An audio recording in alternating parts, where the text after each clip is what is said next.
Bună ziua, sunt la 1 noaptea cu alături de... Nu știu dacă se vede.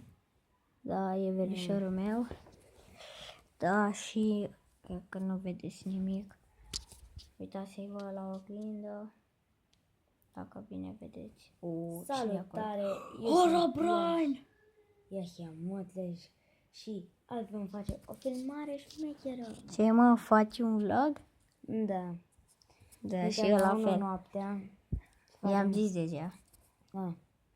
Trebuie să zic și eu, să fim boși. Mhm. Vă rog, abonați-vă și dați un like. Și la Tigru, Curcubeu.